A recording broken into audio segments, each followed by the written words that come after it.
오늘도 말씀을 통해서 같이 함께 은혜를 나누도록 하겠습니다. 계속되는 말씀이 되겠습니다. 15장의 말씀부터 21장까지의 말씀까지가 바로 2차 변론, 2차 논쟁이라 이렇게 말씀을 하셨는데 18장의 말씀에서는 빌닷이 욥에게 대답을 하고 위로해 준다고 교육을 하게 됩니다. 빌닷의 말의 요점이 뭡니까? 너무 말이 많다. 너무 말이 많으니 말을 좀 줄였으면 좋겠다. 그리고 기다렸다가 내가 너에게 할 수 없이 말을 하기 시작한다라고 하면서 불의한 자의 이 결과는 반드시 고난과 고통 가운데 망하게 되는 것인데 바로 내가 바로 그 불의한 자, 악한 자의 악한 자다라고 하는 것을 이 빌닷은 단정적으로 예단했다 그랬죠. 단정적으로 친구지만은 어찌 다 알겠습니까? 근데 단정을 했다라고 하는 것이죠. 그래서 욥에게 이 위로 아닌 위로를 전하고 가르쳤다라고 하는 것이죠. 자, 거기에 따른 19장의 말씀은 욥이 바로 이 친구 빌닷과 그의 세 친구들에게 대답하는 말이 오늘 성경의 말입니다. 1절 말씀에 이제 한번 1절 말씀부터 다시 한번 보시면요. 욥이 대답하여 이르되 2절이요.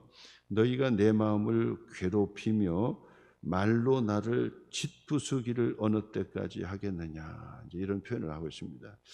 지금 이 욥의 입장에서는 이 상처 난 데를 또다시 휘법하는 그 상처, 아픈 상처라 그랬죠. 무엇으로 했습니까? 말로 그랬다 그랬죠.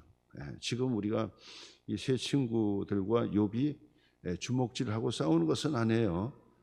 상당히 좀 점잖하게 말을 하는데 그 말번지가 보통 번지가 아닌 거죠. 그래서 욥의 표현에 보면은 너의 말로 나를 짓부수었다 그래서 짓부수었다. 고통 가운데 이 욥이 죽지 못해서 지금 살아 있는 것이거든요. 그래서 그 말을 하지 않으면은 답답해서 견딜 수가 없어요. 말을 하지 않으면 그나마도 남아 있는 게 이 말이고. 그리고 그렇잖아요. 나이가 드시고 막 그래도 다른 데는 다 약해지는데 이 말은 많아진다는 말이잖아요. 입이 끝까지 살아 있다고 얘기하잖아요. 그처럼 나이가 들면 이제 말을 많이 하게 되는데 그 말로 나를 짓부쉈다 그래서 욥이 말을 많이 한다고 네가 말하는 그 말로 나를 짓부수기를 언제까지 하겠느냐라고 얘기합니다. 자, 그러면서 3절 말씀 보니까 너희가 10번이나 나를 학대하고도 부끄러워 아니하는구나. 욥은 10번이라고 이 손가락을 헤아렸다는 얘기죠. 근데 친구들은 모르는 거죠. 그러니까 가해자의 입장에서는 잊어버리는 거죠. 근데 피해자는 정확하게 헤아리고 있는 거죠. 몇 번이라고. 그것이 이제 뭐 우리가 일상적인 것도 마찬가지잖아요. 가해자는 잊어버려요. 그리고 말한 자는 잊어버려요. 그냥 툭 던지고 끝나버렸으니까 잊어버려요. 근데 그것을 상처로 받은 사람은 헤아린단 말이에요. 그것을 우리가 아셔야 된다는 거죠. 지금 욥이 지금 그 얘기를 한 거죠. 10번이나 내게 그렇게 했다. 10번이나 학대했다. 근데 네가 부끄러워하지 않는구나. 이제 그렇게 지금 이야기를 한 것입니다. 자, 그러면서 욥은 지금 하나님께도 탄식하고 그리고 친구들에게도 이제 말하기 시작하는데 하나님께 탄식은 10절 말씀 보세요. 사면으로 나를 허르시니 나는 죽었구나. 그리고 내 희망을 나무 뽑듯 뽑으셨다. 나의 희망을 나무 뽑듯 뽑으셨다. 나를 향하여 진노하시고 그러잖아요. 그러니까 이 욥이 하나님에게도 탄식하는 거예요. 그래서 뭐 죽고 싶어도 죽지 못하는 그런 그 모습이잖아요. 그리고 이 앞뒤 옆을 다 돌아봐도 정말 피할 구석이 없는 막다른 골목처럼 그러잖아요. 막장이라는 말도 듣잖아요. 막장. 그 막장이 뭐죠? 탄광촌에서 이 탄광을 캐내는 굴 속을 얘기하는 거죠. 굴 속. 더 이상 갈 수가 없어요. 그 속에서 바로 그 석탄을 캐내는 바로 그 장면 아시죠? 그것이 이제 막장이거든요. 인생의 마지막 막장까지 갔다라고 하는 얘기를 하고 있는 거예요. 희망도 없어요. 희망도 없고 나는 죽었구나. 죽었는데 죽지도 못해요. 라고 하는 그 고백을 하나님 앞에 하고 있는 것을 보게 됩니다. 자, 이 정도 되면요. 이 정도 되면 친구 셋도 친구 셋이지만은 그러나 친구 셋이 욥을 공격하는 상처 주는 말도 말이지만은 스스로가 고립되기 시작하는 거야. 그래서 실질적으로 이 친구나 누구의 한마디지만은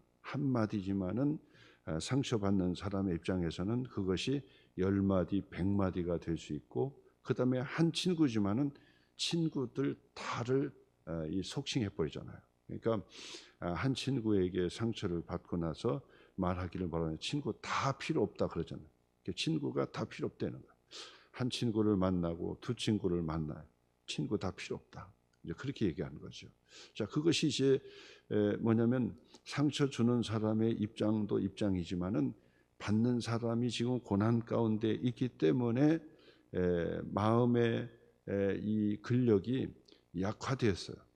감정의 뚝이 지금 뚫려진 거예요. 무너진 감정의 뚝이 무너진 거예요. 그러니까 아무 때나 그냥 눈물이 나는 거예요.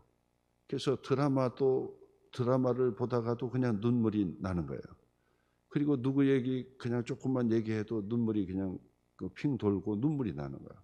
이게 뭐냐면 감정의 뚝이 무너지는 거예요. 감정의 뚝이. 전에는 참을 수 있었잖아요.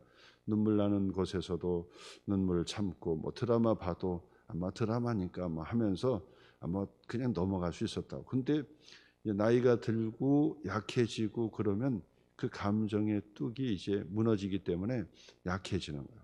그래서 누가 조금만 서운한 말만 해도 서운한 그 감정이 이제 전에보다도 더 쉽게 드는 거죠. 그래서 연세가 있으신 그 부모를 모실 때도 애기 과자를 사다 줘도요, 어른에게도 사드려야 되는 거야. 우리가 생각할 때는 아니 뭐 어른이니까 이게 지켜놓고 그 다음에 아이들 과자 사줘도요, 어른들은 속이 상하게 되는 거예요. 그것을 아셔야 해요. 그러니까 나이가 드시면 어린아이와 같아진다라고 하는 말도 좋은 말이지만은 그게 감정적으로 이 뚝이 무너지고 마음이 여려지고 약해지는 거예요. 그렇기 때문에 아이 뭐 어른이니까 뭐 이걸 먹겠어 그러는데 아니에요. 그게 아니라 물어보기는 해야 되는 거예요. 물어보려고. 물어보지도 않고 아이고 뭐 어머니는 안 좋아하시겠지 하고 그렇게 하면요 서운한 거예요. 사람이 작은 음식 가지고 엄청나게 크게 서운하고 그런 거 여러분 아셔야 돼요. 그러니까 다른 큰 거 그게 서운한 게 아니라 작은 거 서운하다고. 작은 거. 그러니까 그것을 조심해야 되는데 욥이 보세요. 욥이 지금 고난 가운데 있지요. 친구들도 위로해 준다고 상처를 더 주고 있지요. 나를 무시한 것 같지요. 나의 인격을 모독한다고 생각하고 나를 학대한다고 생각하고 막 이러지요. 그러니까 점점 어떻게 하면 고립되기 시작하는 거야. 점점 고립되는 거야.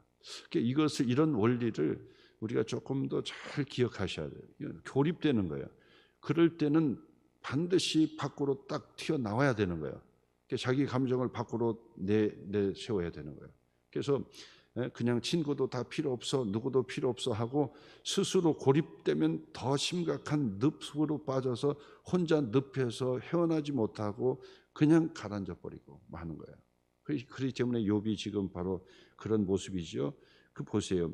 나의 형제들이 나를 멀리 떠나게 하시니 나를 아는 모든 사람이 내게 낯선 사람이로구나. 여러분 얼마나 불편한 게 이게 낯선 사람 취급받는 거잖아요. 그죠? 낯선 사람 취급받는 거. 이방인 취급을 받는 거예요. 이방인 취급을.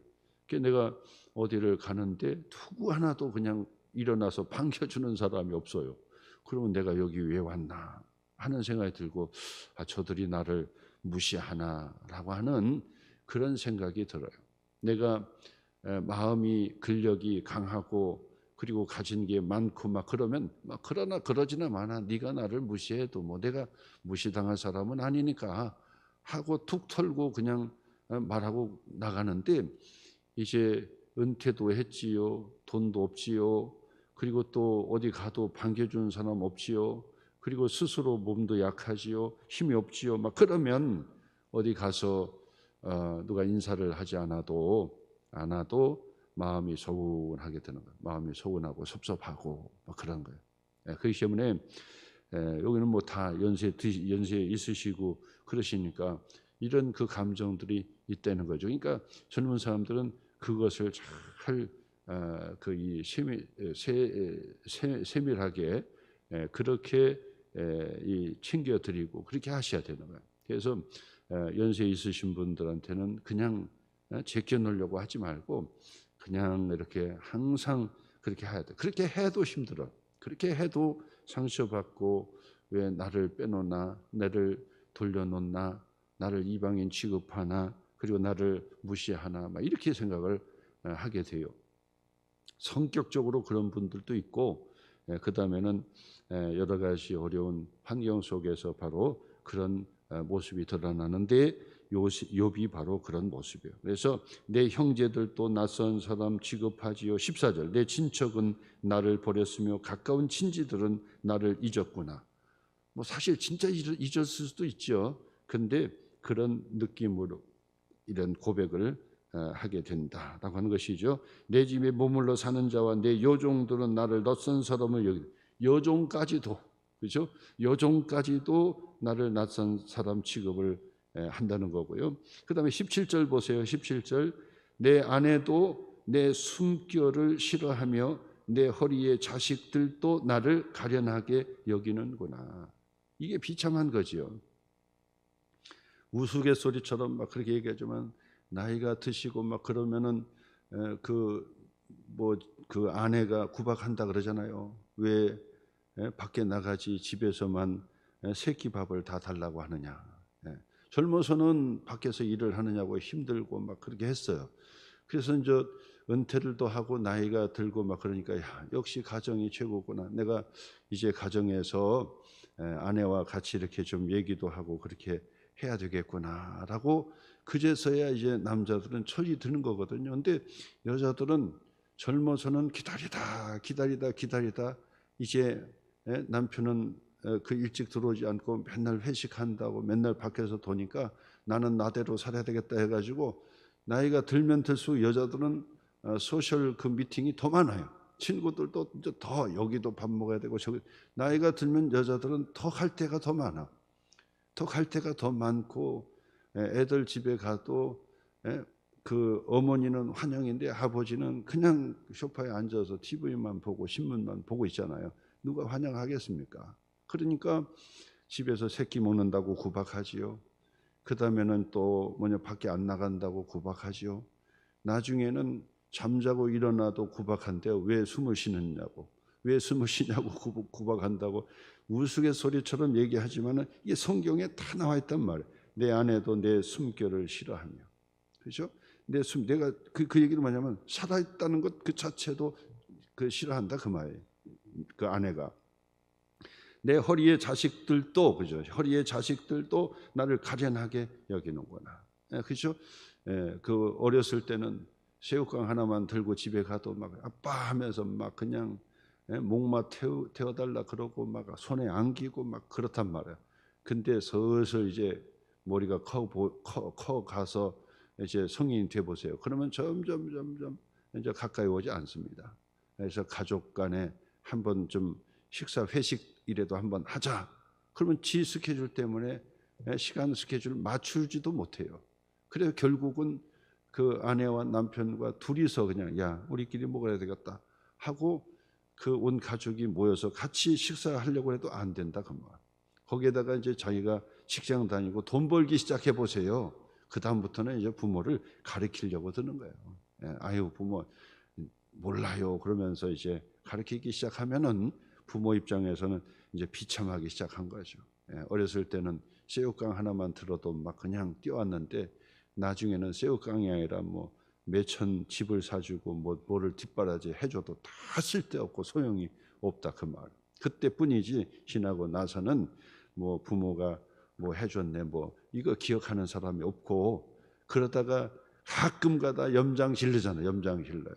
가끔가다 이제 그 같이 이제 같이 좀 감정적으로 이게 좀 얘기하기 시작하면은 이제 부모에게 염장을 질른다고요. 어떻게 염장 질릅니까? 엄마 내가 소원한 게 있어서. 뭐가 소원했었는데 어렸을 때 학교 다닐 때 내 친구들은 비 온다고 엄마들이 다 우산 가지고 왔는데 엄마는 우산 들고 오지도 않고 어디 친구 모임 간다고 가가지고 나 비 쫄딱 맞고 집에 갔는데 내가 얼마나 서운하고 그리고 얼마나 내가 그 저 다리 밑에서 진짜 주워온 그런 애인 줄 알고 내가 얼마나 속상한지 몰라 하면서 그 얘기하기 시작하는 거예요. 뭐 그 얘기뿐만이 아닙니다. 그때 어렸을 때 오빠들은 공부시키고 중학교 공부시키고 나는 그 더 공부하고 싶은데 그 여자애가 뭐 공부냐 해가지고 내 학교도 못 갔잖아. 그래서 내가 얼마나 인생 지금까지 살면서 얼마나 고통스러웠는지 얼마나 힘들게 나 살았는지 몰라. 엄마가 그때 그래도 그 학교라도 좀 더 가고 싶냐 그 한마디를 나에게 해주지 않은 게 철천지 한이 되었다 이런 얘기 한단 말이에요. 그런 얘기 들으면 부모가 기쁘겠냐고. 기쁘게 그것뿐이 아니죠. 뭐 결혼할 때도 서운했어 하는 서운한 말 얘기하기 시작하고 그다음에 형제간에 비교를 하죠. 엄마 아빠는 나한테 한 번도 언니만 옷 사주고 언니 떨어지면 내가 입고 그리고 한 번을 내가 새 옷 입어본 적이 없다 막 이런 얘기를 하면서 계속 그런 얘기 하는 거예요. 그러니까 부모 입장에서도 안 들으면 못하죠. 그래도 부모 입장에서는 내가 골고루 사랑했는데 골고루 내가 사랑을 줬는데 그런단 말이에요. 그런데 자녀들은 다 각자의 아픈 상처를 다 가지고 품고 살아간다 그래요. 그러다가 장례식이 한번 터지면 그때 이제 막 감정의 뚝이 그냥 다 터져버리는 감정의 뚝이 다 터져요. 그래서 장례식이 끝나면 빨리 집에 가라고 막 쫓아야 돼요. 우리 같이 한번 터놓고 얘기하자 했다가는 그때는 이제 완전 꾸중물통이 되는 겁니다. 꾸중물통이. 그래서 뭐 어땠느니 뭐 형한테 뭐 동생한테 하면서 이야기하기 시작하는데 골치 아픕니다. 감정의 뚝이 점점점 무너지고 그것이 폭발되기 시작하면은 더 심각한 폭발이 되는데 욥이 지금 바로 그런 거예요. 그러면서 20절 말씀도 보세요. 내 피부와 살이 뼈에 붙었고 뼈에 붙었다. 이게 뭐죠? 이게 심각한 거죠. 피부와 살이 뼈에 붙었고 남은 것은 겨우 잇몸뿐이로구나 하는 이 고난과 고통을 지금 이 욥이 자신의 그 감정도 무너져 버렸고 그다음에 마음의 근력도 다 빠져 버렸고 그래서 이 욥의 이 고난의 그 구절들을 여러분 통해서 전체 의미는 제가 말씀드렸잖아요. 근데 구절의 이 욥의 그 고백을 통해서 공감하게 된다 그 말. 하나님 인생이 바로 이런 삶이로군요. 바로 이런 고백이군요. 이런 슬픔과 절망이로군요. 라고 하는 거예요. 자, 그러면서 21절 한번 21절 22절 표시해 보세요. 욥이 진짜 하고자 하는 것이 지금 이 얘기예요. 21절 22절 뭐라고 얘기합니까? 나의 친구야 너희는 나를 불쌍히 좀 여겨다오. 두 번이나 그러죠. 나를 좀 불쌍히 여겨다오. 너는 좀 나를 좀 불쌍히 여겨달라. 이게 욥이 진짜 하고 싶은 말이야. 야 친구 아니냐? 친구들이 와가지고 지금 한다는 말이 지금 내게 너무 상처가 되고 그러고 나는 너무 힘들어. 내가 하나님 앞에 내가 묻고 있잖아. 내가 하나님 앞에 지금 불평하고 있잖아. 어떻게 내가 이런 고난을 받아야 되냐? 무슨 이유, 까닭이 무엇인지를 내가 알고 싶다라고 하나님 앞에 내가 부르짖고 있잖아. 도와는 못 줄망정 쪽박을 깨지 말라고 했다고 좀 나를 좀 불쌍히 여겨주면 안 되겠냐? 이제 그런 얘기예요. 불쌍히 여겨달라. 그리고 22절의 말씀 보면은 더 심각한 그런 그 고백을 하죠. 너희가 어찌하여 하나님처럼 나를 박해하느냐? 바로 이 얘기죠. 야, 네가 어떻게 해서 나한테 하나님처럼 말해? 하나님처럼. 네가 하나님이야? 그 얘기는 뭐냐면 그래 너 잘났어. 나도 그래 허물 네가 얘기하면 나도 허물 있어. 근데 너는 허물 없냐?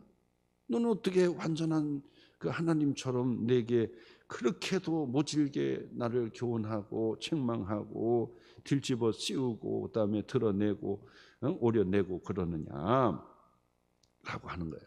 이런 고백이 여러분 표시해 보시고 바로 이런 고백을 욥은 하기 시작합니다. 그러면서 또 우리가 그 보통 그 고난을 많이 받은 인생의 고난에 그런 얘기를 하잖아요. 뭐냐면 목사님, 내가 얼마나 어렸을 때부터 고생했는지 내 인생의 스토리를 좀 글로 써서 책을 내면 몇 권의 책이 될 것입니다. 그런 얘기를 하잖아요.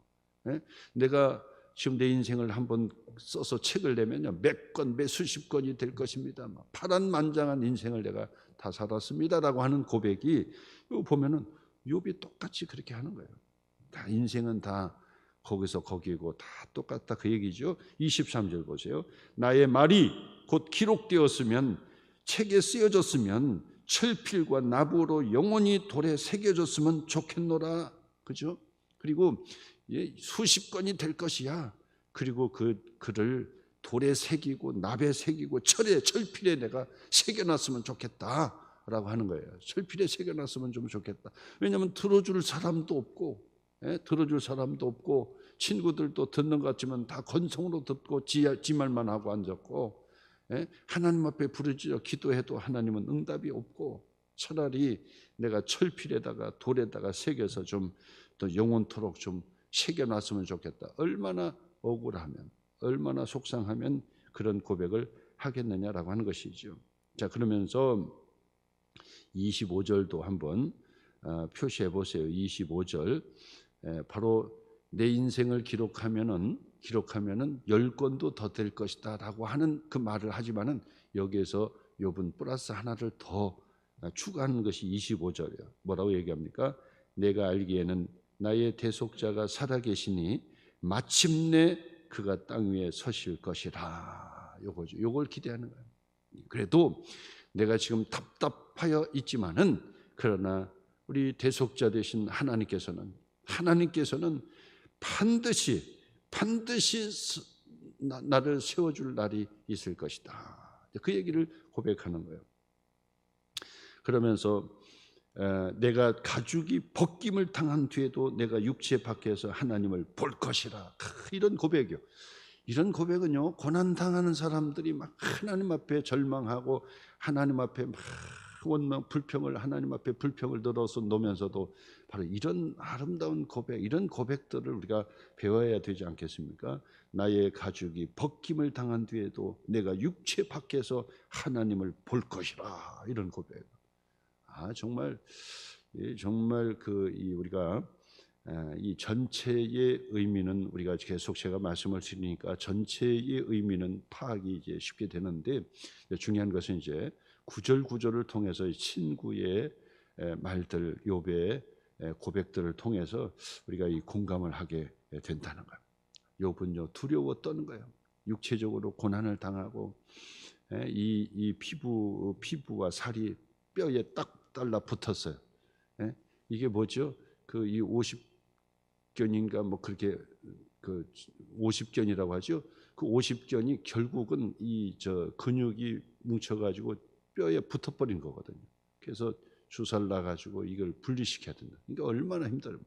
그냥 뼈를 꺾는 것처럼 막 아프게 꺾어가지고 이걸 풀어줘야 되잖아요. 그 바로 그거예요. 50견이 바로 그 모습이에요.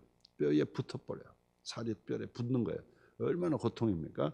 바로 그런 고통, 가죽이 벗김을 당한다는 그런 그 고통, 그래 두려움과 또 초조함, 그리고 스스로 고립되는 그런 고통. 그래서 내적으로, 심적으로, 정신적으로, 영적으로, 그러면 육체적으로 지금 욥은 엄청난 고난을 지금 겪고 있다라고 하는 사실을 다시 한번 여러분 기억하시면서 오늘도 이 말씀을 붙들고 주님 앞에 더 가까이 나가는 욥과 같이 내가 고난 중에 있지만은 내가 내 육체 밖에서 하나님을 보리라라고 하는 그런 고백과 기도로 승리하시기를 주님의 이름으로 축원합니다.